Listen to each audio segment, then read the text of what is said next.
حضرت امام حسین تشریف لائے، بچوں سمیت آئے۔ حر بن یزید ایک شخص تھا، حر بن یزید، حر بن یزید نام یاد رکھنا۔ حر بن یزید ایک مختصر سا لشکر لے کے اس نے امام حسین کو ایک جگہ پہ روکا، پھر دوسری جگہ پہ روکا، بالآخر تیسری جگہ پہ روکا تو امام حسین نے فرمایا جگہ کون سی ہے؟ کہا حضور کرب و بلا۔ فرمایا بس یہی خیمے لگا دو، یہی۔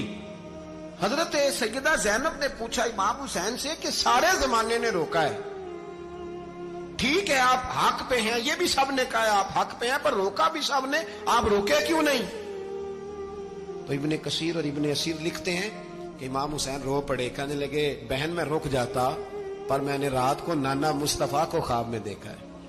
تو حضور نے فرمایا حسین اگر آج یہ رواج پڑ گیا نا یزید جیسے لوگوں کا تو قیامت تک پڑا رہے گا، پھر لوگ کہیں گے کوئی نکلا نہیں تھا تو ہمیں بھی نکلنا، پھر لوگ ظالموں کے سامنے گردنیں جھکانے کے عادی ہو جائیں۔ میں کہتا رہتا ہوں، کہہ رہا ہوں، کربلا کی جنگ کفر اسلام کی جنگ نہیں، کفر اسلام کی جنگ نہیں کربلا کی، کیونکہ یزید تو بڑا پکا نمازی تھا، خطبہ دیتا تھا وہ تو۔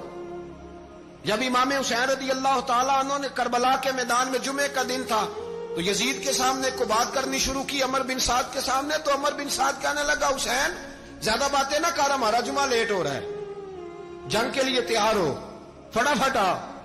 اہل بیت نبوت کو قتل کریں گے اور قتل کے بعد پھر نماز پڑھیں گے اور پھر کہیں گے اللہم صلی علی محمد وعلی آل محمد، اسی نماز میں پھر درود بھی پڑھیں گے۔ یہ کیسا مرتبہ ہے، کیسا انداز ہے، دوستی قاتل سے بھی مقتول سے یارانہ بھی۔ حر بن یزید امام حسین سے کہنے لگا مجھے حکم ہے آپ کو روکنے کا، آپ آگے نہیں جا سکتے۔ امام صاحب نے فرمایا وجہ؟ زمین اللہ کی ہے۔ اس نے کہا آپ بیعت نہیں کر رہے، یزید کی حالات آپ کے حق میں درست نہیں ہیں، آپ نہیں جائیں گے۔ امام روک گئے۔ ظہر کی نماز کا وقت ہوا تو حضرت علی اکبر امام حسین کے بڑے صاحبزادے انہوں نے اذان ظہر پڑھی تو حر بن یزید کے لشکر نے امام حسین کے پیچھے نماز ادا کی۔ کہا بھئی تم مقابلے میں آئے ہو، نماز پیچھے پڑھتے ہو؟ کہا حضور مقابلہ تو تلواروں سے کر رہے ہیں پر ہمارا دل تو مانتا ہے نا کہ مصطفیٰ کا نواسہ بڑی شان والا ہے۔ حر بن یزید نے 3 نمازیں لشکر سمیت امام حسین کے پیچھے پڑھی ہیں، 3 نمازیں، ظہر اثر اور مغرب۔ پھر امام حسین کے سامنے شرائط پیش کی کہ آپ کو یہاں گھیر لیا گیا ہے، یہاں آپ بیعت کریں گے، یہاں جنگ کریں گے، 2 ہی باتیں۔ امام حسین نے فرمایا نہیں بھائی بیعت تو میں نہیں کرتا، اس کے علاوہ تم جو کہتے ہو میں کرنے کو تیار ہوں۔ اس نے خط لکھا، عبید اللہ ابن زیاد کو ایک بندہ دوڑایا پیچھے کوفے، چند میل پہ کوفہ تھا، کہا وہ نہیں مان رہے، کیا کرنا ہے؟ تو حسین ابن علی ہے، میں زیادہ دیر انہیں روک بھی نہیں سکتا۔ انہوں نے پیغام دیا حر بن یزید کو کہ کرنا کچھ بھی نہیں، ان کا پانی بند کر دو، بلیک میل کرو، کھانا پانی نہیں ملے گا، چھوٹے چھوٹے بچے ہیں، خود ہی مان جائیں گے۔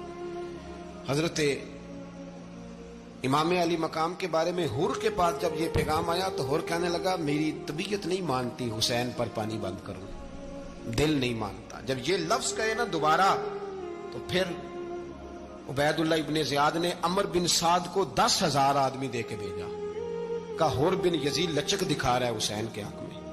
ایک رے کا علاقہ تھا، بڑی وہاں فصل ہوتی تھی، لوگ کوشش کرتے تھے وہاں کا گورنر بننے کی، کوشش کرتے تھے۔ تو عبید اللہ ابن زیاد کہنے لگا تمہیں رے کی گورنری ملے گی، سب سے سرسبز و شاداب علاقہ، تمہیں وہاں کا گورنر بنایا جائے گا اگر حسین کے خلاف لڑو گے۔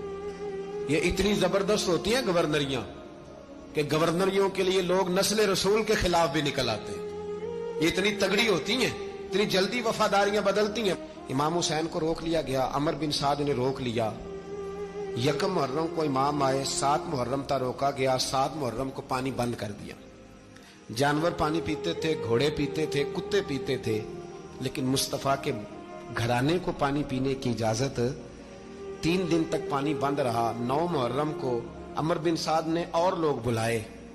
شمر ایک بڑا سخت آدمی تھا، سنگ دل بدبخت، جس نے حضرت علی اصغر کے گلے پر تیر مارا تھا، وہ اور لشکر لے کے آیا۔ رات کو کہنے لگا امام حسین رضی اللہ تعالیٰ عنہ سے کہ بس بڑا ہو گیا، یہ 9-10 محرم کی درمیانی رات، یہاں آپ جنگ کریں گے یا آپ بیعت کریں گے، 2 ہی باتیں۔